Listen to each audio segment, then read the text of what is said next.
Hey everyone, this is Untitled.jpg podcast where we talk about art, movies, and anything that comes to mind.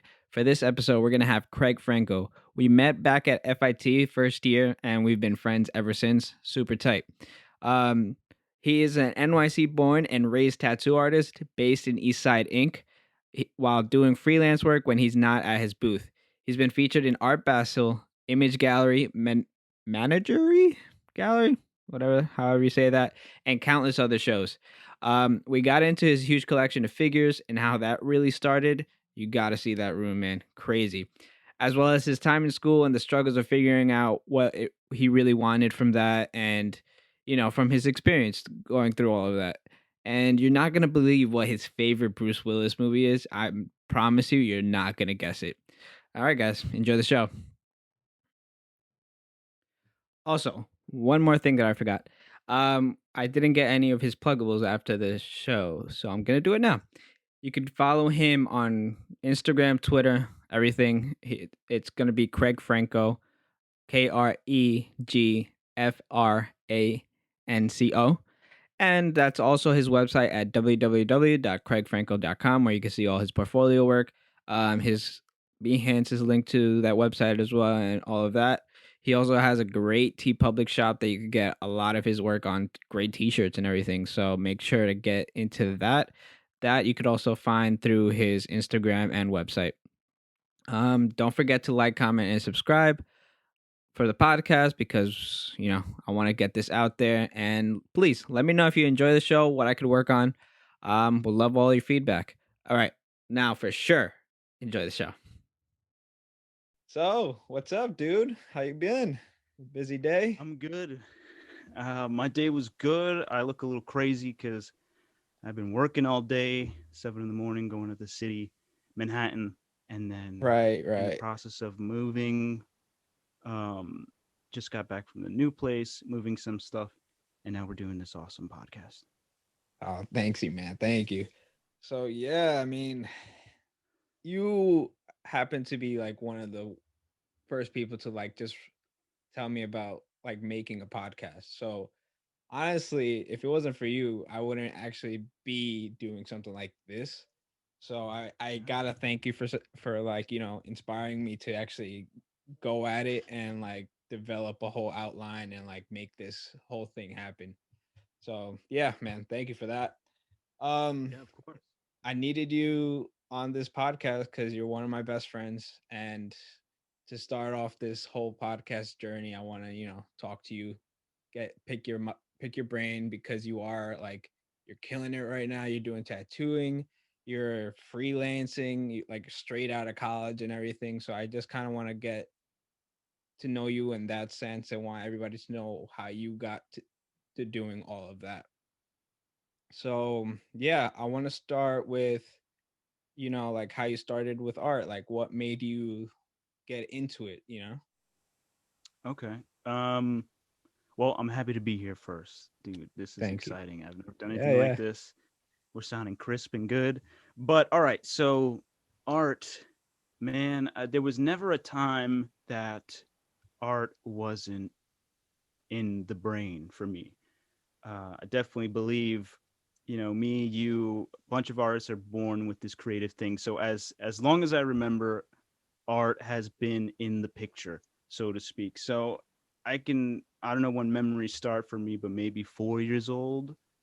Um, I had coloring books and stuff, and I don't know. I didn't really like to color, but I loved to draw the pictures in the coloring books. Or there's Spider Man, Toy Story, Buzz Lightyear stuff. I loved drawing, and my parents knew it. Um, and going into elementary school in Queens, public school, and just in class doing the art projects and stuff, teachers always encouraged me that, oh, keep drawing, because I guess it was a little more, I don't know, recognizable, the things I was drawing, than just the stick figures and stuff like that, which I'm blessed to have that as a kid. But really, I always loved superheroes. I always loved action figures, and I was drawing action figures. I would pause parts of my favorite movies like Ninja Turtles and literally pause it for like an hour and start drawing in a sketchbook that I had when I was like 5. You know what I mean? Just like Yeah, a that's big awesome. construction paper sketchbook with different colors and stuff like that, Yeah, dude. yeah, yeah. VHS covers, I would just copy them. Just copy. I remember a um, Jurassic Park 3, maybe VHS or DVD cover that I drew on college ruled paper, Uh-huh. and it was a raptor, and it had the logo and everything behind its head, and I Oh, cut out snap. the logo separately, and then cut out the raptor and put the logo behind the raptor's head, and then stapled it. I have it somewhere, dude. Yo, I'm gonna try. wow. I'm Yeah, gonna yeah, try to get that. definitely. I would love to see it. Maybe I Um, could put it up on here. See, to show that'd be everyone. funny. That'd be funny. I hope we get it. And but yeah, dude, that's where it started. Just like no one really telling me what to do, but I was just drawing all the time. By the time I was like 8, 9, 10, DVDs were, a regular thing. They came with the 2 disc special edition. And like Monsters Inc. and Pixar movies, I would just put on the special features for hours. See these guys sculpting Mr. Incredible's face, Sully, Oh, and wow, just seeing dude. that, I was like, man, I want to do that. I didn't know what that meant, but these guys are making movies and the characters that I love, and it's their job. So come 4th grade, I was going on the Pixar website and looking at the hiring section, seeing No what the way. credentials Wow, were. that I early? remember, yeah, I remember there being a little Mike Wazowski, and he had his little work hat on, and it Yeah, was yeah, like yeah. hiring at Pixar, and it was like all these things. Not that I was applying, but it was like, wow, so this is how it happens. You just have to put your name in and you get hired. You know what I mean? Right, right. Uh, but yeah, so I went to a public elementary school for the first few years. I finished elementary school and private school. Middle school was private school. This is all in Queens, represent. And then my 8th grade teacher or 7th grade teacher, our teacher was like, listen, there is art high schools out there. There's schools that you can apply to that are dedicated to art. And boom, that was it for me, man. I was like, I need to go to an art high school. Right. So what are we, like 12, 13, 14 at that time? I applied to art and design in Manhattan, and applied to Frank Sinatra in Astoria, Queens, and my heart was in Frank Sinatra, dude. I wanted to go there so bad. It was a 10-minute walk from the apartment. Um, that's where I wanted to go. I didn't even want to go to art and design. No way. Just did the audition because my teachers told me to do it. So Frank Sinatra was the dream school, beautiful, new. It was just built that year, uh, 2009, something like Right, that. right. And I didn't get in, dude. They didn't get me in. So I Did they was say why, rejected, or did they and just give you like that cancellation kind of letter? Like, they're no, just you... like, sorry, you didn't get in. Wow. So Damn. that was a hit. That was a hit. You know what I mean? Because I mean, I don't consider myself a cocky guy, but I was confident in my ability to get Yeah, into the yeah. school. You know what I And mean? that's So something that me and Nico talked about as well, where it's like you're coming from, public school, but with you private school, where it's art isn't per se the biggest thing in there. It's most times it's something that's basically defunded, where it's like the teacher is paying for all the supplies and everything. So when they have that one good student, they give you that ego boost, like, oh yeah, I'm the man, I'm gonna be fine everywhere I go, I'm gonna be the best. So then come to like stuff like this where you don't get accepted, it's just like, oh, hold on, let me reevaluate. You know what I mean? So yeah, no, yeah, for continue. sure, dude. Yeah, so I didn't get into Frank Sinatra. I didn't know why. That beat me up bad. That beat me up bad. But I got into art and design. There was like flying colors. They really wanted me to go in there. And reluctantly, I knew it was better than going to my zone public school or staying in the private school, which I didn't want at the time at all. And the public school was pretty rough, which was by Queensbridge houses. Um, so I went to art and design, and that's pretty much where everything was cemented for me. As a ninth grader, I think you're like 14 years old. You have 2 periods of design foundation every day, just teaching you the fundamentals of drawing from life, still lives, designing, color, composition, all that good stuff that we all have to know, and I loved it every day. Um, and when I got there, um, it was pretty easy. You know what I mean? Like it came very naturally. And the first year of art and design, no matter what major you are, photography, film, fashion, everyone has to take design foundation. So not everyone is adept in the field of drawing realistically from life. So among the people, I was obviously um, someone to be like watched from the teachers to see what my progress was and if I was worth investing in. Um, and yeah, that first year was great. I made a lot of great friends that are still my friends to this day. Nico, who you just had on your last podcast, Right. um, great photographers, Daquan Nelson. I mean, just amazing people that are still in my life to this day doing what they love. And it's so inspiring. So, art and design was huge for that. It really cemented in what my career path was paving out to be. So, come like end of freshman year, the city had to choose 3 or 4 people, artists, to go to a camp for a month out in Connecticut, called Bucks Rock Camp. And I met a lot of great people there too. And I made a cool Captain America shield and was just drawing, painting every day.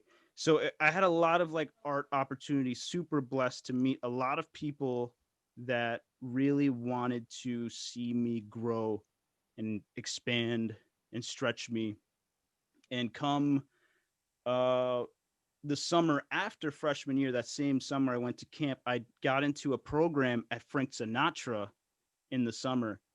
And the same teacher that had me for the audition the year before that didn't let me in was my teacher that No summer, way. I right? was just gonna ask. And So how'd that go? yeah, dude. So that was interesting. I was there with a few other people from art and design. Um, Brendan Cecilio, he was there, also an artist. And so I remember like 2 weeks in, I dropped in like, I tried to try out for this school because she was like, "So where are Yeah, you yeah, at now?" I'm yeah. like, "I'm at art design." And I was like, you guys, I didn't get in. I didn't say you didn't let me in. I said I didn't get into the school. And she was like, "What? We didn't let you in? That's horrible. I don't know what happened." So that was kind of like a closed door there. But then she tried to open it back up again. She was like, "Listen, I'll give you a private audition when everyone's at lunch, No way. and I'll say that you got into the school." And I was like, "Really?" I was like, "You'll do that?" She was like, "Yeah." So I said yes, and we had a private audition. Jane Kahn is her name, and we I just had to draw her assistant from life, and then basic little stuff just to see if you can draw. Right. And she was like, "Yeah, this is great, blah blah blah." But then, ultimately, I decided that I'm going to stick to art and design, man. It was a hard choice, because it was literally a 10-minute walk from the apartment my family was at the time, and I stuck to art and design. I remember telling everyone at art and design, I was like, "Listen, I'm going to Frank Sinatra, all this stuff," and then I pulled back, man. I was like, I gotta go to art and design. I met two like amazing people that are too cool in the heart of Manhattan. I can't give that up. So So that was your reason for staying with that, with pretty much, art and yeah, design. yeah. Yeah. It was the people that I met, the teachers that invested in me, and just the culture of Manhattan. I didn't want to be just that Queens kid stuck in Queens, Right. Right. because going to the school, getting on the train every day with strangers at that young age is scary, and it really like you get really invested in the culture of New York. Um, the biggest years at art and design were the last 2 years, which was junior year and senior year.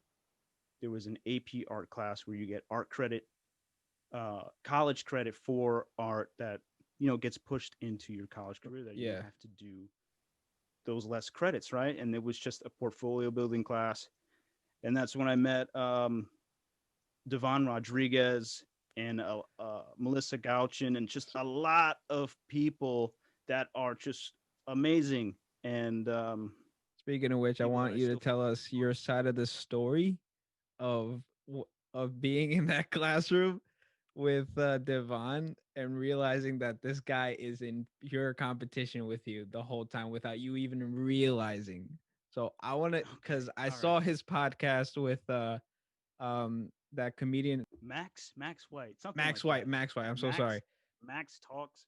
Yeah, yeah, Yeah. So in that podcast in particular, um, yeah, yeah, we heard his side of the story, how like him coming into that school and then people just telling him like Kreg is the man, he's the one that's on top, and like him going crazy trying to like get better the whole year to like compete with you, and then he manages to be in the same classroom as you, sits right next to you, like, all right, this is the time I'm gonna just like beat Kreg, and then you guys end up being like friends like instantly yeah, when he actually talks with you. yeah, yeah. So let's see your side of the story on that end. All right, so this is AP Art, 11th grade. I really stuck to myself in high school. I had my friends. I'm a nerd. Wasn't good at talking with girls, anything like that. So I didn't hang out with anyone after school. I went to Right. school, stuck to my friend group of awesome people, and then went home and did my homework and drew and play video games. So I didn't have like a real knowledge of the social culture at the school. So um, like I said, I was confident in my abilities, knowing that I was good. You know what I mean?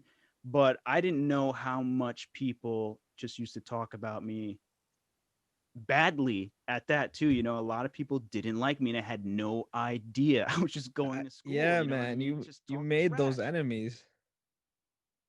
Man, it's like you're just doing your own thing, and you make enemies just trying to be a nice guy. Yeah. Anyway, so by the time I'm in junior year, Devon Rodriguez, if you haven't heard about him, he's the dude that draws the subway people on TikTok. And he comes into the classroom, and he already had this vendetta against me that I had no idea. He just knew me as quote unquote the best artist in the school, which I wasn't, because there was so many great artists that I looked up Yeah, to. yeah. And he came to sit next to me to compete against me, to prove to himself that he was better than me. And he was training and everything like that. And I had no idea. It was just this guy I didn't know coming to sit next to me. The first few days were just drawing, not really talking too much. Everyone's new to each other. It's like an advanced course. It's pretty serious. And then we had this other guy sit next to us. Um, I'm just gonna say the story. Go ahead, man. And Yeah. he he was like, he was chilling with us the first few days, and we were vibing. It's probably like week 2 now. Me, him, Devon, another guy named Jared Matos, who's the man. And this kid comes and he's like, "Yo, you're not gonna believe what I just did." And we were like, "Yo, what happened? What'd you do, man?" He was like, "Yo," he was like, "I kissed so and so." And the so and so was also a dude, right? And we're like, "What? What were you talking about? We didn't know you were like that." And then he was like, he's like, nah. He's like, it didn't count because we put a napkin in between. It was a dare.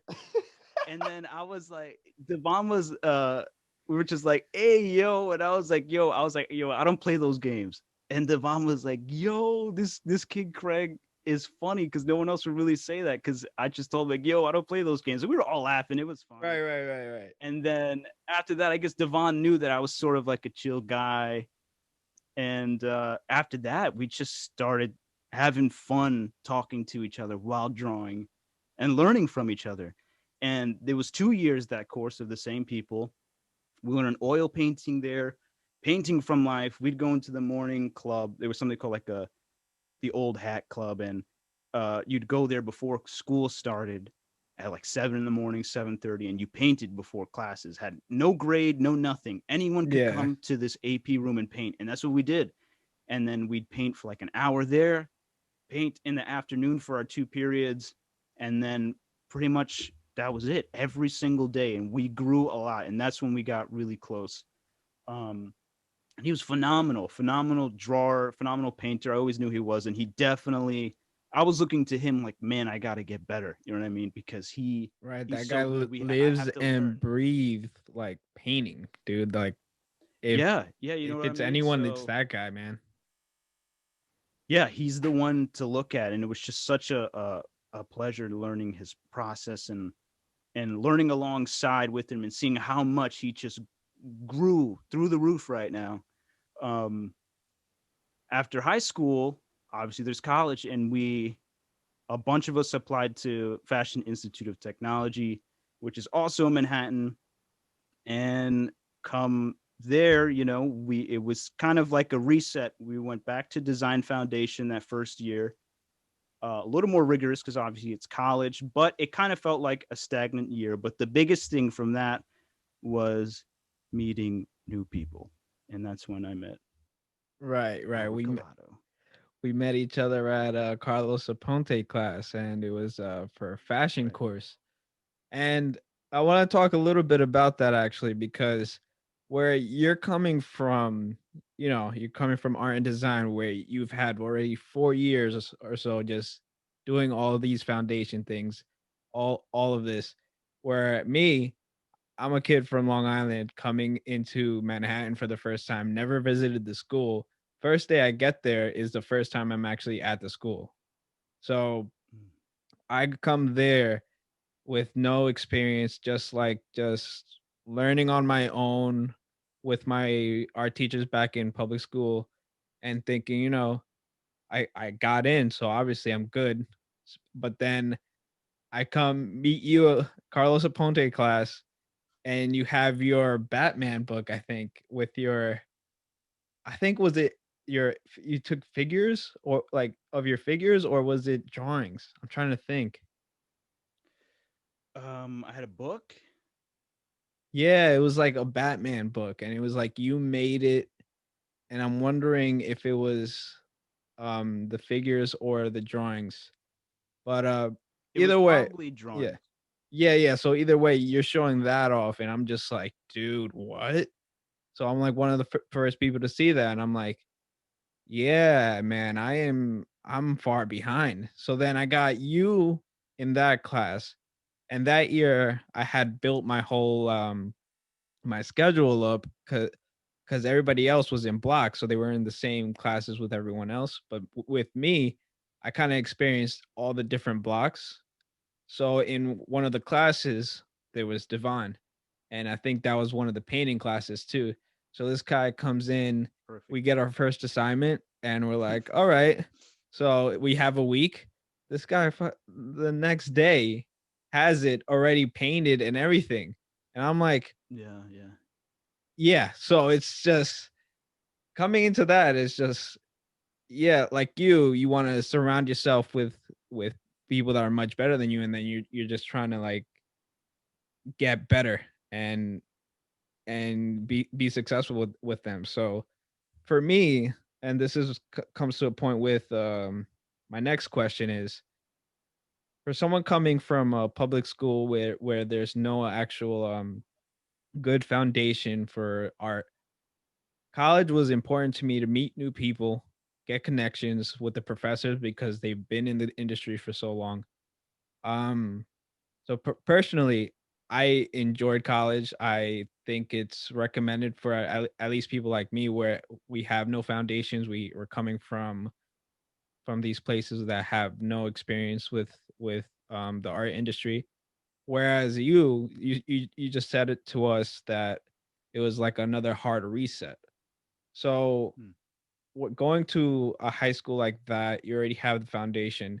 Do you think it's necessary to go to college for art, or kind of just like once you have that foundation from this high school, you can pretty much build it like how Devon did because he had dropped out that same year to just pursue his dream of being a painter. And looking at him now, he millions of followers, successful, making Mhm. thousands out of his paintings, you know.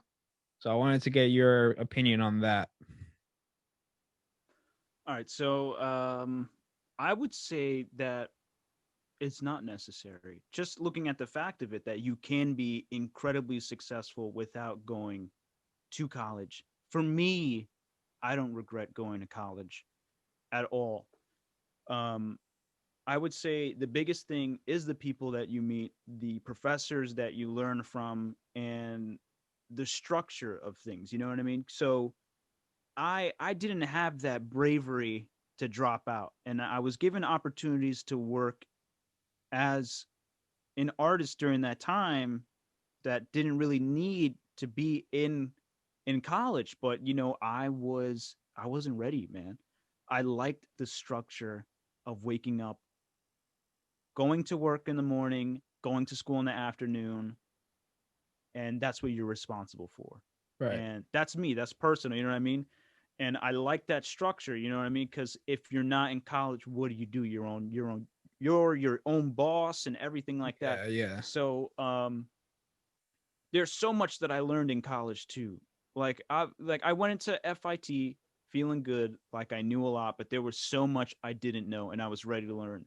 And that was the professionalism, the business side of it, how to do your invoices, how to even write that email to respond to someone, how to send out that email to get the job. That's stuff that I didn't know. I just had the skill, and I'm not a people person, so I didn't really market myself well. Yeah. Those are the things that I found invaluable in college, and meeting those professors that cared, that helped you build your website. And yeah, those are things that you can probably just watch on YouTube, motivational things. But um, luckily, FIT is the more affordable institution for Right, art, right. where you can go to other places and be paying it off for decades. You know what I mean? So, Yeah, man. um, Yeah, cuz yeah, I looked yeah, into, go ahead. SVA, great school, but again, it's like you're paying, I don't even know what the tuition is now, but I'm sure it's like over 20K a semester, something like that. Mhm. And for 4 years, that's you're almost hitting 100,000, even maybe even more, just for an art degree that even if you graduate, you might not even be making money off of what you just did. Yeah. Yeah, so it's definitely something that has to be highly considered when you're trying to go into a college for design, because you got to be very aware that if you're not going to do the hustle, you're not going to do the work, that you may just be wasting your time. You know what I mean? So, Oh, 100%, dude. I yeah. remember, our professors would tell us only 1% of you guys are going to be artists. Right. Like, tell the whole I class that. remember, Know and that? then You like remember to you that like scared you, and then you were mentioning to me, and I got freaked out, and I'm like, oh man. And you're just going into like a spiral, like, am I that 1%, or am I the 98 like 99% that? that doesn't Yeah. make it? Yeah, dude. I remember that. I totally forgot about that last senior year, dude. That was Yeah, rough yeah, for yeah. me. You remember Oh that? man, yeah, you went into like a dark place after like senior year, man. I was just like, damn, what happened, Yeah, because I mean, looking at my work, um, I obviously I love portraits just like you, and a lot 90% of what I did was fan art. You know what I mean? Yeah. And that was that was me. That's what I loved. You know what I mean? There's nothing else I really wanted to do. I didn't want to draw random people, didn't want to go to the ateliers and paint from life all day. I loved drawing Star Wars characters and Batman and Spider-Man. It never got old from when I was 2 years old. And professors would have meetings with me after school and say, like, what are you doing? You have no voice in your work. You're really good, but you have no Really, voice as that an you artist. had It's those like, so what things? are you doing? Yes, that happened, Yeah, man.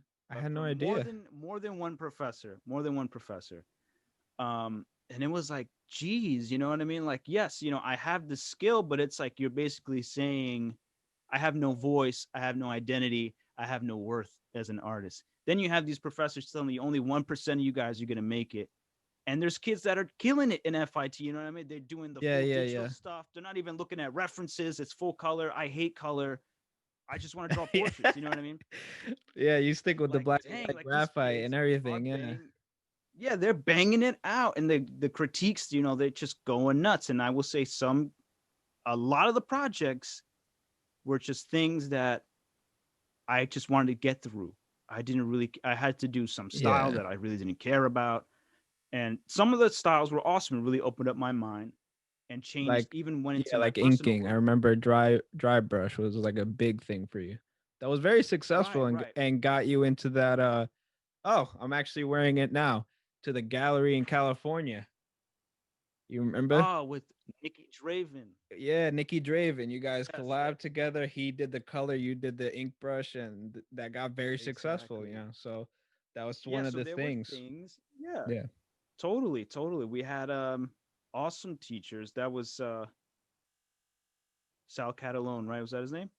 Sal Catalano, yeah. And that was Yeah, yeah. he was He tight was with like, do the ink Devon brush. too. Yeah, yeah, yeah. Yes, yeah, yeah. He was like, listen, he like literally grabbed the brush. Everyone was working in ink, and he was like, listen, if you run it, watch how it's drying out. He's like, look at this, look at this. And I'm like, wow. He's like, yeah, go at it, go at it. Um, and it was a lot of fun. It was a lot of fun, and that was one way for me to start develop develop my voice, because it was a style that was not super rendered and realistic, but it was like you saw it and it was like, oh, that's cool. Craig's doing like 20 portraits like that. We can identify that as a Craig piece for Yeah, it's a Inktober Craig or piece, something like right? that. Then another professor, Sonia, I forget what her last name is, forgive me. Um, but she had us do like a lot of mundane projects that was like everyone had to abandon their style and like Yeah, totally she get was deconstructed.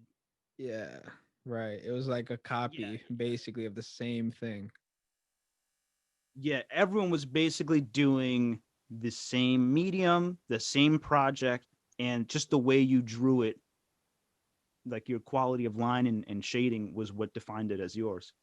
And looking back, we had to do a lot of pieces for that. And I actually just found my sketch pad from that about a week ago, excuse me, and found all the drawings that I did. And I thought they looked pretty cool. It was like super white ink stuff with black Yeah. ink, and it was interesting. I didn't even know that I did those drawings. And it's just some of the things you just have to go through. You have to be doing things that you don't want to, and college does that a lot, Yeah, you it know? definitely puts you in like takes you out of your comfort zone for sure. I remember like in our first year with Carlos, man, that guy kicked my ass.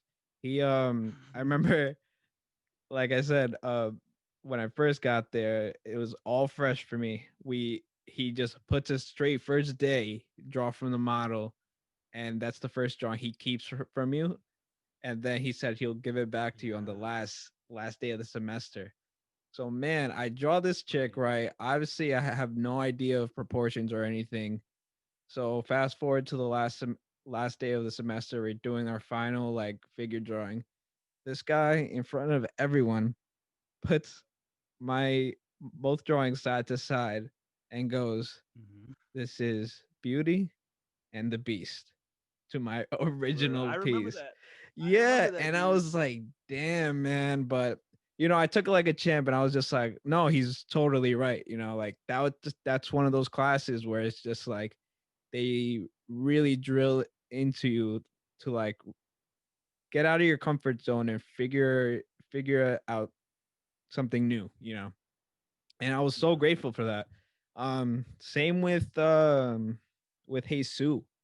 I remember that class was another one I had a real tough time with. That was our senior year as well, right? And Yeah, we'll talk about that. Yeah.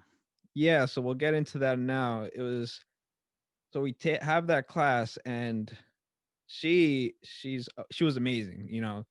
Here comes a new Oh yeah. professor, and she's working in the field now, has the same like upbringing as us, where it's like she started in school trying to figure herself out and try and get work as a freelancer. So and then she becomes a and working professor regular jobs. and working regular jobs just like us.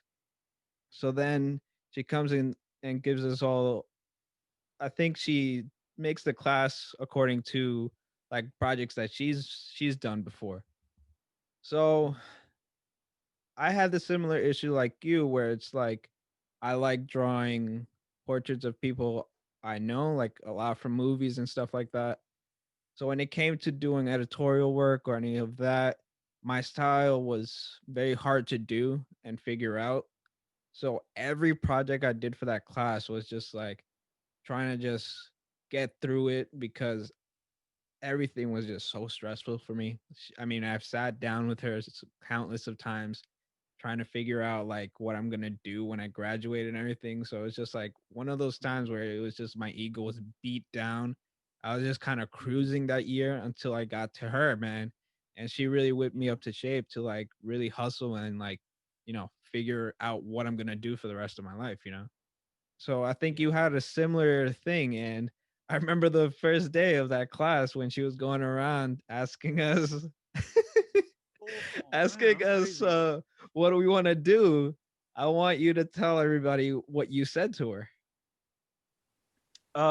Okay, yeah, yeah. So day one, I believe was her first class she was teaching at FIT. Yeah, Something yeah. like We that. were like her first time, her first year. Yeah, yeah. So now she's being introduced to a new school, super awesome illustrator, getting to know these random 21-year-old kids Yeah, yeah. These and trying to nobodies. be trying to be awesome, just trying to figure out what we want to do, And it had to have been like a solid 40 minutes before she got to us because we were always sitting next to each other for people listening. Yeah, yeah. Throughout all of college, me and Albert were together every single day getting food, watching movies, everything like that. So Right, we're right. tight at this point. So we're sitting next to each other. Um, and everyone's saying their things. I want to be a character designer. I want to do this. I want to design games, all that awesome stuff. And then in my head, I'm just like, man, like is this realistic? Because now it's ringing in my head that it's just 1% of us is gonna make it. That really scarred me, dude. Yeah, And it was yeah. true. It's a true statistic. It So she is. gets to me, and I think I just said, I like doing portraits and something like that. And then I kind of like stopped myself and realized that I just had to speak the truth that was on my mind. And it was a dark place creativity, creatively. And I was just like, I don't know if I want to be an illustrator, something like that, right? Yeah, yeah. And That's exactly what you said. and I said, I don't know if I want to do this. I love to do it, but to hustle day and night, to lose sleep, to lose a social life, relationship life, family life, to get a piece done for someone else, to try to get by to pay the bills. That wasn't exciting to me. And this is what I said to the whole class. And I remember everyone being pretty shocked, and I was pretty shocked in myself because I always put my head down, just do my work hard, get the grade, and that's it, with soul or without soul. And I remember telling her, I said, listen, in this class, I'm going to give you my best work, but this is what I'm feeling. And I remember everyone just like being shocked because, I was just Dude, yeah, working, that whole class after you, like everybody was, talking, everybody was happy. And then when you said that, you could just feel the air in the classroom just leave. Like everybody was like, Yeah. Yeah. yeah, That everybody was like poor holding their person that had to breath. go after me. I know that poor Yeah. person had to go after me. But I remember we stood on me for a while, and I don't want the attention, but it was the Yeah. truth. And I really felt like it was a real turning point in who I was as a person and as an artist to speak up for myself and pretty much anyone else who felt the same thing in the room. And Yeah, I remember because a lot of Jesus. people aren't gonna mention it like how you did. Like you said, you're always been the guy that put your head down, but you're the one, Yeah, the voice of reason that gave everybody like a heads up. Like, listen, if you're not gonna ask, then I will. And yeah. after that, I feel like everybody kind of saw each other differently and like kind of focused in after that. Yeah, it felt really less like school after that. And I remember Jesus Lee like being genuinely concerned in front of the Right. class and just asking me. She Yeah. was like, do you need to be here? Do you need to have this class to graduate? I'm like, yes. So I said, like I said, I'm going to give you my best work and everything like that.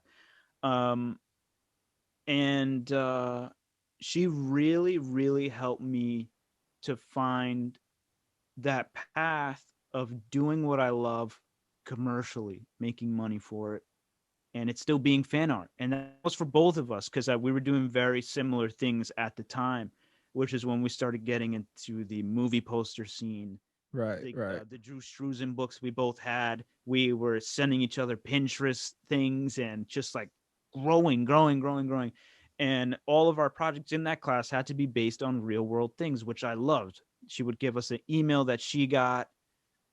She was like, create something that'll be in a magazine. So I was like, all right, let me find a magazine that's about movies. And it was like, I Yeah. remember my project was, I went to the F.I.T magazine and they had an article about the 10 greatest CGI moments in history, in movie history. So what were like those 10 movies that were staple points for pushing CGI to the next level? And it was everything I love, which is like Terminator, Jurassic Park, Toy Story, Yeah. and Yeah. Tron, all that stuff. And I was like, man, I get to do this project for school that doesn't feel like a project because I'm drawing the Terminator skull. You know what I mean?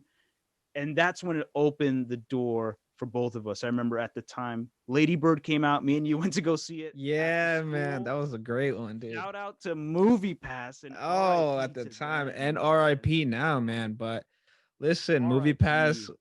walked so Regal Unlimited could run, you know? It's like all these It's other true. places now working off that plan.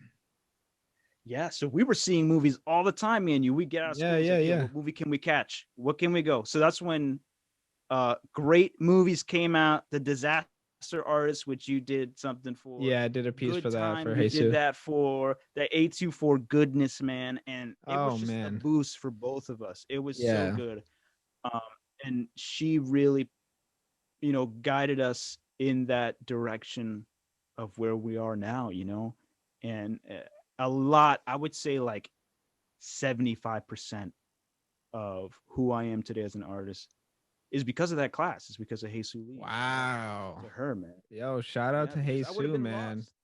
I would have been Yeah. lost. Maybe I would have found my way, but she definitely put me on track. And, having you there every day, also in the same field, and we're bouncing sketches off each other, ideas, fix this, fix that.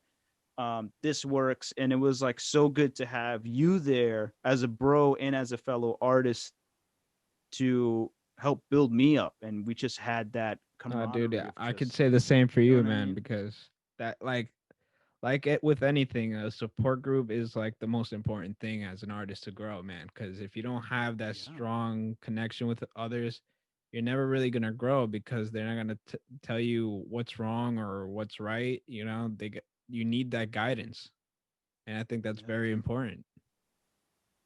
yeah, man. So, yeah, and that was just one class out of senior year. We had Oh man, awesome classes, man. yeah. Another one I would love to like shout out is Tony Caparelli, man. That guy, Heck yeah. I was just thinking about yo, you. he like going into his class and realizing that he was also into like airbrushing and then like learning about his watercolor class and all of that stuff and like what he was doing is like stuff that I would love to do, you know? And he was another Hmm. like kind of like a pillar that helped me realize what I could do for the rest of my life where any work that I want to do in like say movies and commercial work or anything, I could do it. And that was the class where we had that mentor where we funny enough, we both got Gabs. We both emailed him and we Yes, we both did. got mentored by him for the same thing. And honestly, because of that class, that was one of my biggest growth points because Mm, that's where the Full Metal Jacket poster came out of with the help of Gabs and like, phenomenal. as well as you like Yeah, helping me through the sketches and everything. I to this day, that's one of my most successful pieces. It yeah, even won me the first place for the senior show and everything, you know.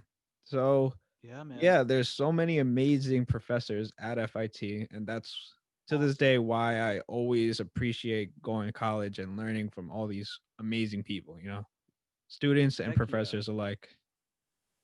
Yeah. Caparelli was a great class because it was one of those things that you had to develop your portfolio. Yep. And my whole final piece for that class, the first semester, I think, was an oil painting of Bianca Picarelli wearing a OG Spider-Man shirt. So I had to find a Right, way to right. somehow paint Spider-Man, but do a portrait that was good for class, which didn't even feel like work at all. Um, and then for the last semester, I did a James Bond 007 poster. You know what I mean? Like Yeah, that was yeah. awesome. So Caparelli's class was amazing.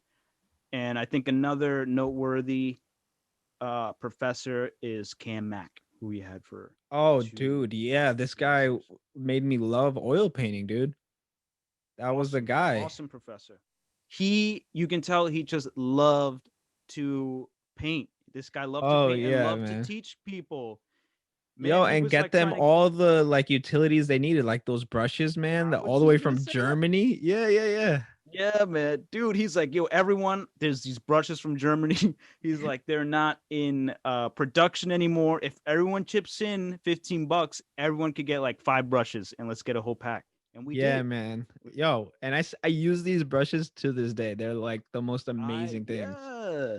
Yeah, just finished the commission for that one, man. Yeah, Using those man. brushes, those Same, saber same. I brushes. used use them for that commission with the Lion King holding the puppy with the Yeah. yeah. So I had to use that for the The small details, man. little Yeah, softness with the guy like that, man, is just like gems, just gems. yeah. Literally there Awesome. for in school to genuinely help you grow. Not there to waste your Great. time, Yeah. just to teach you what you need to know. Yeah, come those last 2 years, definitely senior year, we had some amazing professors in the profession, um, just teaching us their ways, bringing in guest artists that are their friends that have been in the industry who have also maybe graduated from FIT, some of them. And it was just awesome. Like I remember Robo 7 coming in for Oh yeah, Caparelli. man. He got me really Uh, into like getting into like scene building and everything, like painting all of Yeah, that. like Yeah. this is a profession. This dude has a woman married in a union, working Yeah. on sets, painting, and taking care of his family. You know what I mean? Like that's Yeah. what we need That's what we strive to for, learn. You know what I mean? Do what we Yeah, love, but also and like be sustainable, you know what I mean? But right. That's the thing. That's I mean, it's important. Like because we yeah, can love art all we want, but it really comes down to the important things in life and how does our art support the people that we love in our well-being, right? And I think that's what exactly. we're still trying to figure out. Yeah. Yeah. So with everything that we learned at college, the name of the podcast is Untitled.jpg because like all artists, we're guilty of not naming our files or something. So I want to know what is something you're guilty of doing with your files or workflow? Oh, okay. All right. All right. Let's see. I guess I don't know. I guess it was the shortcuts of trying to get something done quickly. Either if that was something I traced for that project to get it done Yeah, on time and then like merging that file by accident, not even knowing, and then that's the worst. having to Yeah. redo everything over again. I feel like there's so Yeah. many things that could go wrong, and I'm just being reminded of those horrible, nightmarish nights where you're up to like 3 in the morning, just doing stuff. Even when we were working in Illustrator for a semester, we had to like make realistic Apple watches, Oh yeah, that was all and you. In that my class, it was workflow. like a whole different thing though. You were like in the Oh my real like illustrator, man, doing some this crazy stuff guy though.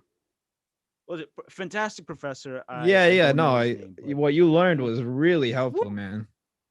woo was like Mesh Tool and all that stuff, and that workflow was crazy because Illustrator's so weird with the layers and every single Yeah, line is like yeah. its own. So yeah, I don't know if that answers your question though. No, it does. So like so for example, for me, what I'm guilty of is I never name my files properly and I always like leave it on my desktop so I never like actually organize it somewhere where I could find it again and not naming my Right. layers. I have like 20, 25 layers with no names and it's like slight Yes. adjustments that I have to just click through. Whereas if I Yes. could have just grouped them, named the folder, would have made my workflow so much easier. So it's like stuff like that I was talking about, but what you talked about are like very valid points as well. Right. Right. I Yeah. would say the biggest thing probably for all of us is drawing on the wrong layer. Oh yeah. I've plenty of times I've drawn on the reference layer, like at Oh man. 50%, and like get Mm-hmm. tracing like some parts of it, and then realizing after I just finished the whole thing, and then wasting Boom. You a just good half lost hour. time. You just Yeah, just lost lost time. time. You It's know the what I mean? worst feeling ever. Yeah, Yeah. man. So with all of that, I wanted to ask you as well if you ever feel that imposter syndrome that's like so famous with a lot of artists. Um, yeah, I there's definitely seasons where I go looking at an artist and being super inspired by them, and I find myself doing a style similar to theirs. And I'm sure if you scroll through my Instagram feed, you'll see switches and styles and color and Yeah, everything like yeah. that. So yeah, I say yeah, I'll probably see it after a piece or two and then realize I have to switch it up or do something different. Um, Yeah. but to say for me personally, I don't think it's bad to go through that process and realize it. And when you get that, even if it's someone else telling you, you know what I mean. So and there's so many Well, great people out there. the way the way I think of imposter syndrome is where it's like I'm not saying like you're copying someone else's work, right? Or Okay, okay, style. okay. What I'm thinking is like when someone's coming to you like giving you all this amount of money and then you're just like, why are they coming to me? I don't deserve this. I'm not an artist. Oh, oh, Like oh, I that see what kind you of mean. thing. Yeah, yeah, yeah. Okay, okay. Um, no, I mean, I know it all comes down to time. And obviously, starting out, especially as a student, you don't know what you're worth. Right. Yeah. And sometimes you lowball yourself to get that job. You know what I mean? And really, what I've learned after college is you have to determine what your worth is. Definitely, you don't want to go beneath what minimum wage is because it's almost like slave labor. Yeah, You know what I exactly. mean? And you have to learn to say no to people. You have to say no to certain projects. You know, some people, not that they're malicious in any way, but they don't understand what it takes to get something done visually. And they get offended when something, if you say no or if what you're asking for is too high. And that's always something that gets to me as an artist. Um, and I'll say that to my girlfriend or something. I'll tell her, yo, this person just hit me up, and I told them, I asked them what their budget was first, but they didn't want to tell me what their budget was. So I finally tell them As what it always, would yeah. cost me, and they just left me on scene or something like that. Which is it's a little disrespectful, and you have to learn to have Dude, that tough yeah. skin. I mean, that just recently happened to me, man. It's like it's just a cycle that you go through as an artist. I mean, till this day, I'm still getting that. And and like when I have those moments where I'm just left on scene or anything, that's where this whole imposter syndrome hits me and it's just like am I charging too much for my work? You know what I mean? But then you get Right. those amazing clients where it's just like you tell them the price and they totally understand it and they're just full on ready. Yeah. You know what I mean? But yeah, Yeah. yeah, it's just like you get those terrible clients where it's just I mean, they're not terrible. It's just they don't understand the kind of work that goes through making what they want. It's they think it's just something we love, which we do, but at the same time, it's like we got bills to pay, man. We got stuff to do. You can't just expect us to do this for $50 or for free. You know what I mean? Yeah, yeah. I mean, I remember back in high school because I didn't know. It's all about what you think your worth is. I was doing things for other kids, a full portrait, like 11 by 14 for $20. You know what I mean? Oh my gosh, And I was man. happy to do it. You know what I mean? I was like, oh yeah, $20. That's gonna get me a NECA figure. You know what I mean? Um, Yeah. All and right. then So we definitely got to get into figures. But yeah, continue. okay, yeah, yeah. But then I mean, it's kind of goes into where I'm at now. Um, Figure out what you're worth. Definitely don't work less than minimum wage, but going and working at a tattoo shop where you're an artist and you have a set hourly rate and you know where you're going to Yeah. make if you work for 5 hours that day. Then I translate that back to um, working on a drawing. And it's like, okay, what I'm doing is not as important as putting ink in someone's skin. So obviously, I'm not going to charge as much per hour as I'm tattooing someone, but I don't want to make less than this because I'm already used to making this much. Right. Right. And I So know that's a what bills good. I have to pay. So that was good for me Mhm. personally.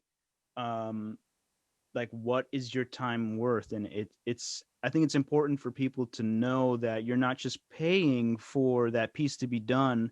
It may take someone 10 days to do it, it may take someone else 10 hours.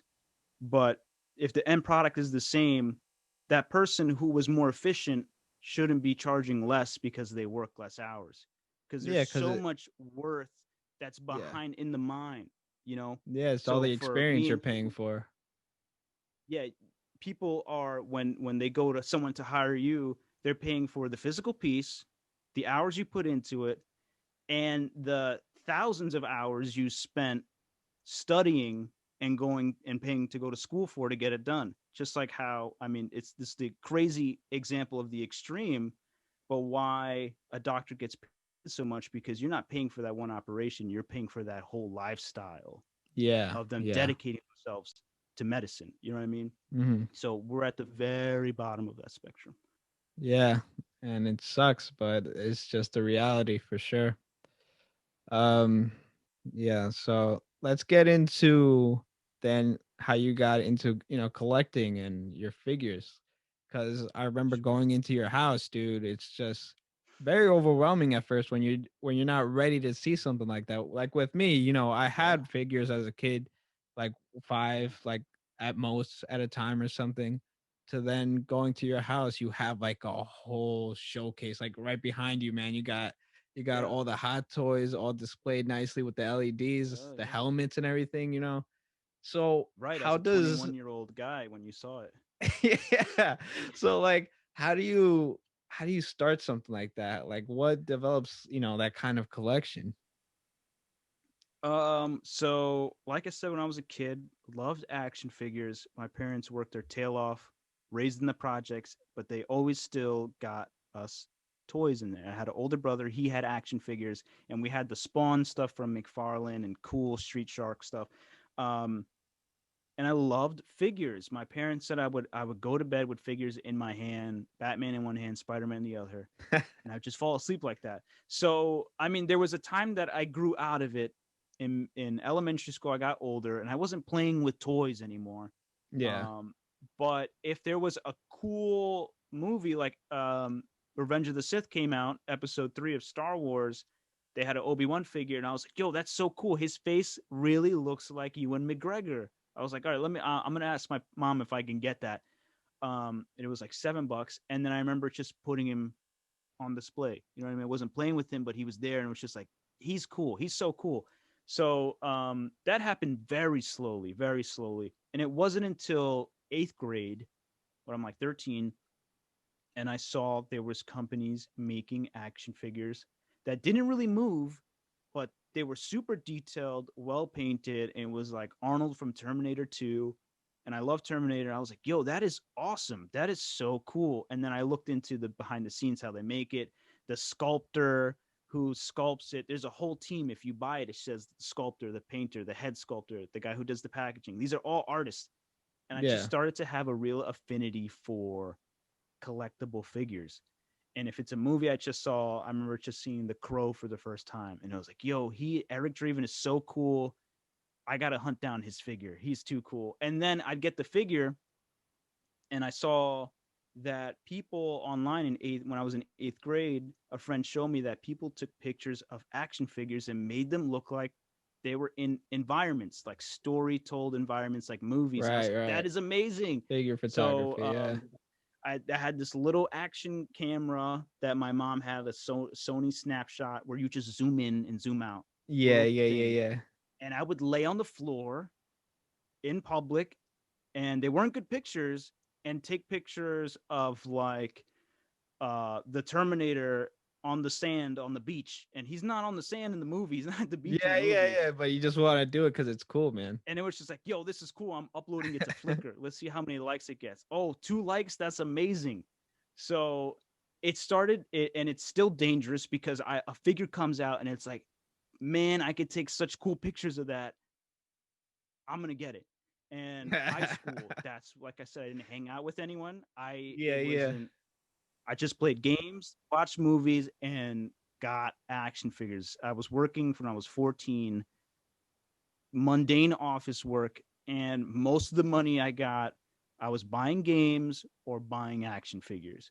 And my Classic. I collection love grew it. super fast, super fast. Let's say Arnold in Terminator 2, which is what I have playing right now to keep me inspired, is he looks the same mostly the whole movie, but they made like 10 different Arnolds with like a little battle damage. And the next figure had his whole face gone. The next figure had an arm gone, and they all look Yeah, the same, but man. they had these Yeah, little yeah, things. yeah. Just different I just things. had to collect them all. I needed them all. You know what I mean? Oh man, Um, dude.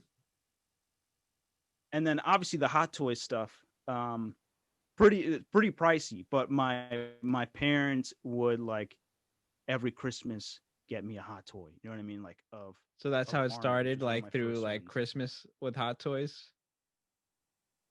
Yeah, yeah, Yeah, yeah, yeah. Because right. I could only afford the $15 figures, Yeah, and yeah. then when they opened up my world to hot, because we'd go to Forbidden Planet in New York City or Midtown Comics, and they had the Hot Toys on display in glass, and it's like, yo, these look so real. They look amazing, but the price tag is so high. It's like, wow, I'll never get that.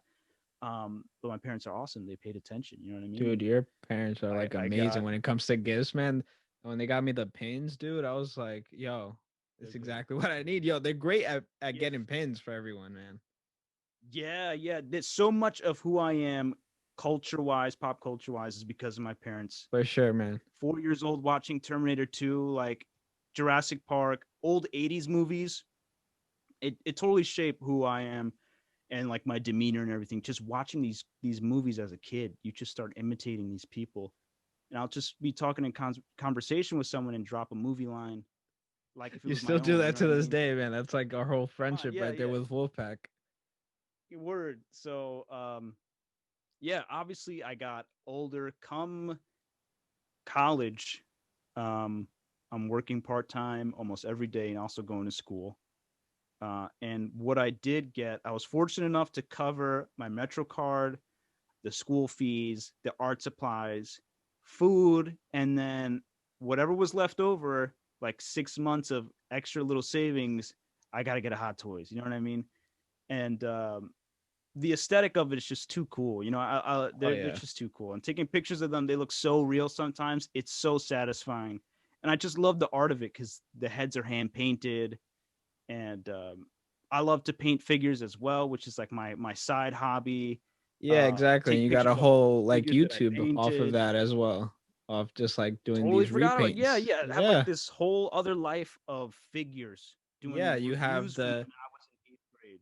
yeah, you have the YouTube and as well as the very successful Instagram that I found out about in college too, man. It's just like Yeah, who is this guy? yeah. This guy It's fun. just anything he touches is gold, man.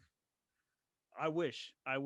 But great class. Photography was a Yeah, yeah, yeah. major class for me, dude. Learning what a camera, because I was just pointing and shooting. learning what the camera actually did and how to control it to Yeah. do whatever you want. For that class, you remember I was taking pictures of action figures as homework assignments, you Yeah, know. yeah, that was your that was Um, like your whole portfolio that year. yeah, yeah, it was so much fun, dude. Because you just ride around the bike. New York, you go anywhere. You could find a beach, you could find the abandoned train tracks, you could find Midtown, and you can just get the scene for that character that you want to get the moment for. So, but yeah, I love painting figures. That's a whole other thing. When I'm not super busy, you know, coming out of college, it's slowed down, but I love to just get blank heads or figures that look really bad, but I know the sculpt is good, and then just Yeah. airbrush over them or scrub the paint off with a toothbrush, and then there's a blank, amazing portrait of Arnold Schwarzenegger or something. Yeah, yeah, and you always like succeed in that. Like every video I see you put on YouTube, it's just another thing I could learn off of you. You know, it's just a whole art in itself. And what I also learned from you collecting all these hot toys, the fact that all of these hot toys are so well done is just another tool as an illustrator. These are just references for everything now. You know what I mean? It's like, Yeah. yeah, it's a figure that you could like showcase, but it's also a tool. Yeah, You one know? hundred Yeah. percent, dude. Because you can buy the little mannequins that help a lot, you know. But then some of these figures, you if you need to find that jacket pose, you need to know Yeah. how the sweatshirt The ruffles fabric up, and and you everything, can how it's laying. Yeah. you pose it however you want, light it however you want, shoot it, and it looks like a real person, and then you just change who it is. It's Yeah. amazing. I think that's why so many like artists, when you see them on podcasts or see their studio, you'll see a Hot Toys in the back or something Yep. like that, just chilling Exactly. in the Yeah. background. They're just too cool, and they know it, and that's why they're going up in price. Which Yeah. God save my Many wallet. times, yeah, many times I've used you as my library for the references, man. When I need something, like I think the one I used was McFly. I remember asking you for it, and Yeah, yeah, that was yeah, mad yeah, recent. yeah. So it's just Yeah. like it's important, and like that's something I would definitely want to get into. I mean, you got me to get a figure of Michael Myers because I needed a poster done, which is for a book that it's releasing this year. And That's right. and the Joker, yeah, the Joker's coming in soon too. It's just you're getting me into this addiction, and I don't like it, but like it at the same time. Yeah, listen, if you can afford it, if everything's Yeah, covered, you treat yourself, man. Just yeah, treat yeah, man. yourself. Treat You yourself. know, Treat yourself. This is insane. you know what I So mean? just like Arrested Development, man. Treat yourself. Word, word. Some you listen for the people out there, and you know who you are. Some people put the collectibles and the games above eating. Sometimes it's like, yo, you gotta relax a little bit. You gotta Yeah, like yeah, like yeah, that's yeah, not gonna feed you. That, but we gonna suck on the plastic, man. Like it's gonna taste like China. exactly, exactly. You gotta it's priorities, man. You gotta make sure your priorities are straight. 100%, dude. Yeah. Like I said, I'm just super fortunate to have a job while working, while going to school, and being able to get this awesome stuff that brings me joy. You know. For sure, man. All right, so now we're coming down to like the last few questions. Few more art ones, and then we're gonna jump into like a few movie ones. Sure, Um, sure. so first and foremost, I think we covered it pretty much, but what has surprised you of the illustration and like tattoo industry? Because you're also a tattoo artist, but a freelancer on the side Yeah, as well. So yeah. in those two industries, you let me know like what surprised you. Um, I guess what surprised me going into tattooing was so much of what I learned in FIT translated to the tattoo world. It's just like way more in your face and problem solving on the spot. Tattooing is illustration. You get a client that you never met before. They come in, they have an idea in their head. Sometimes they have a picture, which makes it even better. And they expect you to draw and design this thing from scratch sometimes. Sometimes they want to sit next to you and see you draw it, which is cool too. That's a lot of pressure And though. then once you have the successful image, now we got to move to putting that on the skin. You know what I mean? And this is all happening within that one Within the session. day, And it yeah, can be a literally. lot. Yeah. Yeah, So how do you deal with it that can kind of be a pressure, lot. man? Well, it definitely goes to my mentor, and I'll call him my mentor for the rest of my life, which is Joshua Lord. Amazing tattoo artist. He did all the work on my arms. If I can show it, obviously Terminator got that. I think I was like Yeah, yeah. 18. I think that Rocky, was the first one I saw from you, and I'm like, yo, you got Batman, tattoos at Joker. I mean, 18? look at these portraits. This guy Yeah, is man, they're amazing. So, insane. um, super. If I can go into how I got into tattooing, is that cool? Yeah, yeah, go for it, man. Okay, cool. So, throughout high school, was going to Graceland tattoo shop in Brooklyn that was owned by Joshua Lord, and he had has another shop called Eastside Ink, which he co-owns with two other amazing people. And I was going there throughout at the very end of high school, legally, and then um, throughout FIT, which you also saw. I came in with a blank arm, just with Dude, Arnold, yeah, and left yeah, yeah. FIT with these. You know what I mean? And I was going there. I'd leave class early. I'd be like, "Yo, professor, I got an appointment," and they'd be like, "Oh, okay, yeah, yeah." I didn't tell them it was a tattoo appointment, but it was just like, Yeah, you yeah, know. yeah, yeah. Um, um, and yeah, he tattooed my mom for almost a decade, and I knew I wanted to get tattoos of movie characters that I love. And seeing her work, I was able to get appointments with him, and he's super booked up. So I was super fortunate to get in there. Right, he's Um, like booked up for awesome, years at this point, right? Like you can no, but no one awesome knew. He's guy. not even accepted. No one knew. He's awesome. I mean, Yeah, to gloat for him a little bit, he got flown out to the premiere of Avengers: Infinity War in L.A. because he tattooed all the Avengers in person. right. He's Yeah, I friends remember with that. them. He did all their matching tattoos. They all got each other's numbers. They hang out. They Scarlett Johansson walks into the shop sometimes. Chris Yo, Evans in the shop. and It's you're there. amazing, Yeah, yeah, you're there. So you get to amazing. that see that kind of experience and experience all these It's new so cool, people. so inspiring. Um, so yeah, he was tattooing me. Knew that I was an artist in art school. I'll be like, he'll be, oh, so what are you working on? I'll show him my Instagram. He's like, oh, that's really cool. You love portraits. Um, and as he was working on me, because it's my arms and I can see what he's doing, he would like subtly throw in what he was doing. He was like, look at this, I'm filling in black, Nice. I'm Yeah, doing this yeah. little rice kernel motion. He was like this, and then he would like throw out, he's like, so you think you're interested in tattooing and stuff like that? And I'd be like, yeah, tattooing's so cool. Because even when I saw it, I was like, man, like I think I understand what's happening technically in my skin. Like I think I might be able to do it. And he had the faith in me. So mid FIT, I think I was a junior. I went in for an interview at East Side Ink. At this point, he was tattooing me for about 3 years. Um, and we vibed a lot when we were tattooing. And I guess, I was someone that he was willing to teach and work with every day, which I'm super blessed that that happened. Went in for an interview. Um, it went well, and really nothing happened until a year later. It took a whole year because I was a senior, pretty much ending.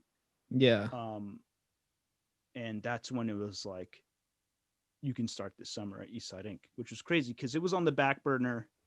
Didn't even think about it. I didn't want to get my hopes up because it's a prestigious shop. And then he took me in, and the apprenticeship was awesome. Um, it was obviously demanding, hard. I had to get out of my skin a lot to learn how to deal with people, learn how to talk to people, learn how to design on the spot, have that pressure, be dying on the inside, but don't show the Yeah, you can't the show the client client. because they don't want to know. They don't want to know that you're dying on the inside. Yeah. And this was, early on where I was tattooing all my friends for free coming in, them trusting me to do these pieces. We do safe pieces that even if I messed up, it's super easy to fix, like a silhouette Yeah. or, super simple things until it started going to, all right, let's try lines, let's try this. Um, Obviously, he had me tattoo myself in the shop, which was rough. You were there for one of those times, Yeah, just man. hanging out. it was hard, you know, it was really hard, but it also life changing, helping me to deal with people, to get outside of my shell, meeting new people and figuring out ways to relate to them. People like to open up to you when they're getting tattooed, and it's like you have to really be a good listener and remember that person, because when they come back, it's, you know, so awesome being an artist and also being the other side of being a client, when your artist remembers the stuff that you told them before, and you trust them, you know what I mean, they become your friend. And Yeah. that's what's awesome about tattooing, because sometimes it could be pretty stressful, but you're dealing with a real person that's there going through it with you. So definitely FIT mixed with an amazing mentor in tattooing and an apprenticeship really prepared me to be a tattoo artist, you know? That's great, man. So in a way, then I would think that you're in a place where you can consider yourself like you're in that path to be successful. Like I want to know what's success to you, because I remember in college you were always worried about stability, like making the money to pay the bills, but also doing what you love. So now Yeah. you've got it. You got the you're working at East Side Inc. You're working your way up to working full time there, making that Hmm. great money, and you also still have the time to do, freelance work. So, Yeah. do you think you're at a success yet, or are you still striving for something more? I'm definitely still striving. I'm not comfortable where I'm at. I'm grateful to be where I am. Excuse me. And but I know that there are extreme highs and lows, and maybe that'll always be the case. Um, but success to me is just being completely stable and competent in basically taking care of yourself. And I'm in a position that there's my girlfriend. I want to get more in life. I want to be able to take care of her when this is leading to something way more for us to spend Right. our lives together, things Yep. like that. This It's beyond just me. So, I've had these years where I'm taking care of myself, and now, that responsibility of being a man, dare I say, of having that feeling that you want to take care of the people that you love, Yeah, now you got to um take care of other people, and not doing just that with yourself. art. Yeah. Yeah. Yeah, and to do that with what you love and making enough to do that, uh, that is true success to me. I can care less about fame or someone knowing my name. Yeah, It's really exactly. just about, yeah, me not compromising who I am, doing what I love, and being able to provide for my family, and not just like survive, but being able to thrive and be happy. You know what I mean? Because I don't want to be miserable scratching to do art in those really dry seasons. um I want to be able to have that time to spend with the people that I love, as Yeah, and well as enjoy having the it. dedicated time to do work. Yeah, because you definitely want to enjoy those times. You don't want to be thinking the whole time like, "Oh, I gotta get work," or the lights are coming off or something. You know what I mean? Yeah, So yeah. yeah, I totally agree with you on that sense. Like that's something that I always consider, and I'm always curious to think to ask other artists what their success story is, because everybody has a different success story, because there's other people that want the fame, other people that just they want to just do the artwork and make a living off of it. They don't need the fame, they just want to be happy. So Mhm. yeah, that's one of those questions, and yeah, totally agree with you, man, on that. So let's see what else we got here. Um so like you were saying with tattooing with Josh, he's in that film industry. So you've managed to get into a shop where it's fit into your niche with film, tattooing, illustration. Yeah. Like Mhm. you're in a path where you can potentially do what he's been doing, which is doing those temporary tattoos for film, like for Yeah. all the extras or just for the main characters and everything. So I Mhm. want to talk more about that, and then from that, after you tell me about that, I want you to tell me about like movies that you enjoy, that you recommend, and all that jazz. Yeah. Okay. So, yeah. So Josh does tattoo designs for movies. He's done applications, putting tattoos on people that he's designed, from like Keanu to Scarlett Johansson So to jealous, man. I The love Last Keanu. Airbender, all that stuff. So cool. It's just amazing how inspiring this man is. Owning a shop, tattooing, and then going home to design for movies. He did True Detective, which won the Emmy for best Yeah, yeah, makeup, so yeah. he's got that. Um, just too cool. So I love it because sometimes when he needs to get something done, he'll be like, "Listen, Craig, I need your help with this. Um, can you help me with these sketches or something like that?" He's like, "I'll do 15, you do 15. We'll see what it looks like, and then we'll show him to that. And then if it goes through, I'll tell him you're in it. You know what I mean?" So stuff like that. So he's a great guy, and that's very exciting. Obviously, I love the movies. Anything with the film industry, I'd love to get in there, designing or doing anything. Even I was just fixing Yeah, lights. man. You know what I mean? Because it's just such a cool world. Just be on But set. sometimes that world comes to the shop where you have a dude that's filming a documentary on Josh.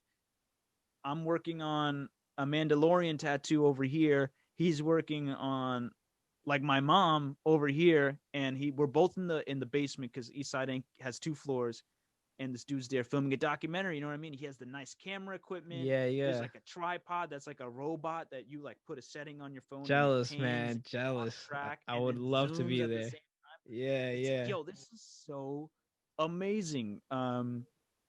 He's the man, you know. So I love seeing that stuff, and even just seeing it is enough for me. You know what I mean? I want to definitely be grateful for what I have on my plate right now and giving my 100% in that, For because sure, man. I'm super grateful for where I'm at in this amazing shop, working with amazing artists that are all on Josh's level. You know what I mean? Um, and yeah, it's just cool. It's a great world to be in. Like I said, FIT, we meet new people. High school, you meet people that are just there pretty much for the rest of your life. You know what I mean? Shout out to Yeah, my yeah. boy Gunny at Eastside Inc. who helped me so Dude, much his as tattoos are well. sick, man. Yo. Oh man. Heck I yeah, just man. try and figure out excuses just to be at the shop.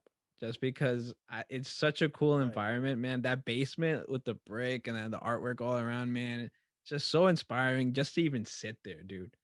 So I Yeah. know I remember one of the big guys that have been there, Bruce Willis. What's your favorite movie? Oh yeah, dude. Yeah, My yeah, favorite yeah. Bruce Willis movie. Yeah, yeah. Oh man. I'd like to say Die Hard, because John McClane is just too good, but I might have to throw in Over the Hedge, DreamWorks animation. He was RJ the raccoon, the main character. He did the Right. voice work Oh, for my that. boy went So for Over the Hedge is animation. good. He went for Boom, animation. boom. Wow. Subvert expectations. Now was it just because it's Bruce Willis? Like what made you say that? What do you mean? Like it like why not pick a Die Hard or something? Why go for that animated movie? Oh, for Bruce Willis, I loved Over the Hedge. So if it was like my favorite Bruce Willis movie, I'm going with Over the Hedge. Die Hard is That awesome. yeah, yeah.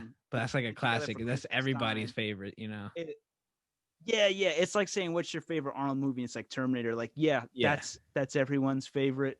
But if Terminator was in the picture, what would be your favorite? So I just want to give a little justice to Over the Hedge in those Dude, that's so animated funny. movies. Wow. I would have never thought, but yeah, man, for sure. Hmm. So what else have you been watching? Because now, all we have this past year is nothing but time. So because of the quarantine, we're stuck at Yeah. home, trying to figure out Hmm. what to do, what fill up the time. So what has this past year, what are these like what are the amazing movies that you've watched? Amazing movies. All right. So at least for 2020 is when this pandemic hit in quarantine. My favorite movie of 2020 is Bill and Ted 3 Face the Music. Oh yeah. I thought it was awesome. It came out in quarantine and it was so like uplifting and just like kind of old school humor. I thought it was awesome. Besides that, Tenet was amazing. Oh man, yeah. Um, I was talking to Nico about that too, man. It's just one of those movies Christopher Nolan never misses, dude. Just something he Amazing does. Tenet. Yeah, What else did I see in quarantine that was like new? dude. Oh, Soul, Soul just Soul. dropped. Soul Yeah, just dropped, man. Um, that movie Amazing. hit me That would hard. be might be my second favorite of of the year. Soul. Soul really puts you Yeah, in your feels.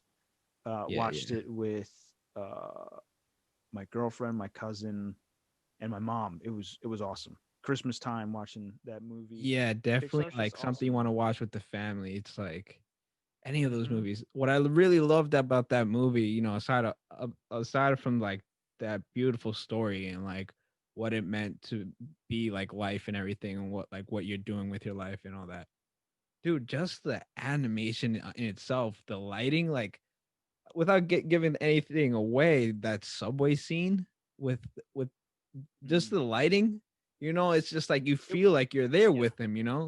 The animation is something just about the lighting. yeah, it's just every scene was just like tag perfect somehow, and it's coming to a point where it's getting so realistic that you just want to be in that world.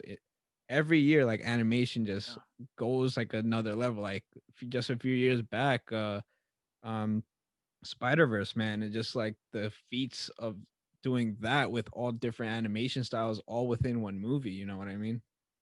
So yeah. yeah, that's like one of the big takeaways from Soul that just makes me one of like the top movies seen this year. Like straight up 5 out of 5 for me for that movie. I agree. I agree. That was a 5 out of 5. Yeah, the animation is just getting so good, dude. I feel like if they weren't cartoon characters and it was just like the environments and everything, you think Yeah, someone was there with a camera. dude, I know, man. It's really good. And I looked Um, into like the whole concept of them making those creatures or like the what were they calling them? Like the fourth dimension just like oh yeah, multi-dimensional. the lady that had the accent. Yeah, Yeah, like animating that was like a whole different thing because you're dealing with like fractal, like something with like lighting fractals or whatever because it's not an uh-huh. actual solid shape or it's like so Yeah. They were much goes into it, man. like a line. They were like one line Yeah, that yeah, would yeah. bend and everything, and it would have like transparent skin. Yeah, then when the It main was impressive. character, yeah, when he was like that bluish thing, it was just like he had no actual like curves. It was just like super soft, and that had to Right? do He was with like like dots, like fuzzy dots or something. yeah. It's like like they get into that, and it's so much Right. like I don't even know, man. When I think of animation, I always thought it was just easy, like you draw it out, but now it's so complicated. I They're could pushing it, never. man. Yeah, yeah. They're pushing it. Yeah. Ah, dude. So yeah, I mean, we got your recommendations. I think we're Don't pretty forget much Mando, man. Mando Mando. season Yeah, two. that's one of the coolest figures and that of this year, man. That whole Mm-hmm. show. Oh man, that last season, that last episode, just speechless to be honest. Because like you tell me about what you thought of it. Because I'm Um, always curious about what you think about how they made Mando and everything. yeah. I was excited and nervous about season two because I always get nervous when something's so great and then they try to top it. Even with movies, like when it gets so oversaturated, like Star Wars for the past few years, a movie every single year, and it's like, all right, we're going to see that next Star Wars movie. Man, did that movie just suck? That when you go to your friends, like, did that movie just suck, dude? Yeah, yeah, yeah, And it was yeah. like, yeah, that sucked, man. It's like, wow, Star Wars isn't what it used to be. So when Mandalorian came out, super fresh, awesome bounty hunter. It's not Boba Fett. It's this new guy. We don't know what his face looks like, but we know it's Pedro Pascal. And season two just really season one in every way for me. It was just so good. Every episode was amazing. The CGI was awesome. The environment. I know they film in like some like TV dome Yeah, thing. you saw that documentary, Um, right? It's like they call it the volume. The volume. yeah, yeah, dude, and it was just too cool. He's amazing. They introduced all these characters, And all these and like it's like, shows connect now. It's like oh, the shows, it honors the new stuff, it honors the the Clone prequel Wars. stuff, and Yeah. honestly, it honors what they did in the 70s too. It's like it connects Yeah. everything. It's like right now it's literally carrying the Star Wars franchise, Yeah. and I'm a little nervous about all these new Star Wars things coming out. They announced like 15 new movies and shows. Super It's like, overwhelming, man. I don't even yo, remember most of the titles, but it's just crazy. I no, am excited it's though like, for Boba Fett next year. That's one heck of the ones yeah, I'm Boba excited Fett, for. Yeah. Boba Fett. So yeah, so it's just like you said, it's just you hope that they continue on this path without ruining the franchise, or it's just I know, and yeah. it's like, how much time do they think we have as people? Like, Yeah. we got to go to work, we got to Yo, sleep. yeah, yeah. Like, All you these got streaming 15 Star services, Wars man. shows. You want to launch a new Buzz Lightyear movie, and then these spin-off shows of other Pixar movies, and then you got HBO like, all right, we're bringing you all this DC stuff while Disney's doing their thing. Then Yeah. Netflix is dropping this. It's like, I can't watch it all, guys. I'm Sensory sorry. overload, man. Yeah. It's too much. It's too much. There's a bunch that I end up missing too because others overshadow, other shows, other movies to the point where it's just like I find a movie and I'm like, did this just come out? No, it's been out for half the year now. You know? Exactly. It takes me a while to watch things sometimes. Mando, I was on it every week, which I like because they didn't release it all at once. You knew Friday you had to take your hour to watch Yeah. Mando. Um, what I'm watching now is Cobra Kai season 3 just dropped, but I'm not up to season 3 yet I haven't because even watched I any can't of sit it. down and like binge. I can't binge everything in one shot, you know. And then the one defending Jacob on Apple TV, where it's Chris Evans, Captain America, has to defend his Right, son. right. I'm Yeah. like 3 episodes into that. I'm digging it so far. I like Chris Evans. Did you see the show C with Jason Momoa? No, no, It's on he looks like Apple TV. Aquaman, I though, right? watched it, man. It's good. It's a good time. It's good. Apple Yeah. TV, they got the money, man. Everyone has Yeah, iPhones in the yeah, movie yeah. too. They And got MacBooks and iPhones. if you want a feel good type of show, man, you got to get into Ted Lasso, dude. Anytime you feel down, man, oh, it's so good. It's one of those shows where you're just like, let me give it a shot. But then you get into it, man, and it Mhm. changes you. It was kind of like Soul, where it's just it makes you think, but it also just makes just a feel good kind of movie, kind of show. Sorry, That's on Apple. That's on Apple Apple. TV. Yeah, it's one of the first ones that they released. And yeah, like, I can't recommend it enough. Me and Gabby loved it. We watched that all the time. So another All right, thing yeah, I'll is, definitely watch it. yeah, yeah, and another thing is, we're now in that binge culture, and you said that you don't do that. You're not that kind of guy. And one of the first shows to bring back like only releasing per week was like Mando, and you Hmm. were all for that, where everybody else was just wanted the whole season now, now, now. And Right, right. I yeah, don't know. Keep going. Yeah. no, no, no, you go, you go. I was just Okay. Okay. riffing. Yeah, Um, whoever chose to do that, first of all, was smart from a Disney Plus standpoint because that was a launch show. If they released it all in one shot, everyone would do 7 day free trials and watch the whole thing, right? But true. for me, on a personal level, I feel like you live in that world much longer, and there's like a bigger community talk about it. all of us in the group chat like, yo, that episode was crazy, and that happens Yeah. every Yeah. single week, and we're talking about it. Whereas if it's the whole season, you talk about, it's like, yo, that was amazing, and then they mention this thing, and it was like, wait, what episode was that? What did that happen in? And it's like it's a little sensory overload. The Yeah, only it all time that blends I binge together. something, yeah, the only time that I binge something is when uh I'm with a friend or my girlfriend and we have to like catch up with something. And because I'm with that other person, it's like, all right, I'll sit here for 5 hours and let's watch TV shows of like Right. every little thing. But I just love the anticipation of waiting for the next show. It's just like with anything, you want it so bad, no matter what it is, that game, that friend, that girlfriend, you know what I mean? And then, the anticipation is so different until after, you know what I mean? It's like a whole different thing. It's like, all right, now I'm in this other mode that I loved what I just saw, and that's it. It's over. You know what I mean? We got to wait until Yeah. next year. But now Yeah. Mando Yeah. turned that into, what was it? 10 episodes, something like that. Something like And it that. Yeah. was, or 8, but that turned into like 10 weeks of being engulfed in that universe. Like, I love that Yep. stuff. And it makes it more relevant, which means that you can make Mando art for 10 weeks and people are still digging it. You know what I mean? Yeah. Whereas, like, if there's that binging quality, that show is alive for that whole week, and then after that, it burns out really fast.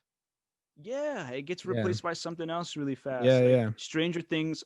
I love Stranger Things, and I remember everyone that was in my world like watched it the first day. And I'm Yeah. like, wow, All this the is the first episodes. Yeah. episode, guys. Like, let's relax a little bit. Um, Yeah. but I think that affects us like uh a lot. This like instant gratification culture, and I don't know.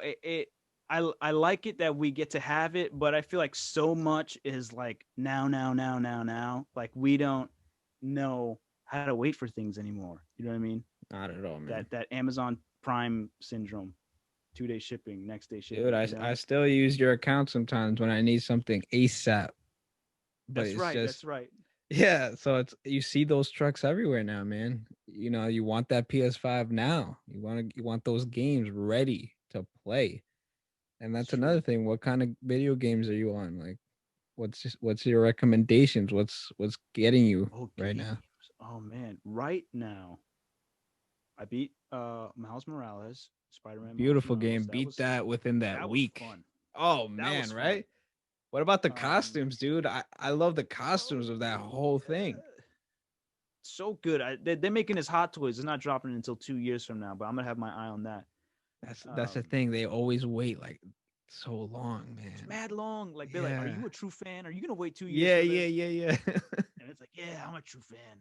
yeah. Um, Miles Morales was awesome. Right now, I'm playing Sackboy: A Big Adventure. Doing that co-op with my brother, which is awesome because co-op I feel like doesn't exist anymore. Couch co-op. Right. Yeah. Um, and then when I'm not playing that, right now I'm catching up on Jedi Fallen Order, which I have mixed feelings about. Yeah, Um, yeah. You trashed but us for loving that game, man. yeah, you know what? Yeah, for people that are listening, these guys, I love Star Wars, right? I spent a lot of money on Star Wars stuff, and they're like, "Yo, this game is amazing. This game is so good." And I'm ready. I got it for Christmas, and my boy got it for me for Christmas, and I'm playing it. And I just got off of Sekiro, which won Game of the Year. Awesome combat game that Jedi Fallen Order is trying to imitate. And this guy, Cal Kestis, with his weird jaw, um, no, he's a real guy. I shouldn't say that. Yeah, that guy plays Joker in Gotham, the show Well, you know Gotham. what? I didn't like Gotham either. So that guy needs to get a better agent. You know, that Yo, he's guy coming for heads, folks. He's coming for heads.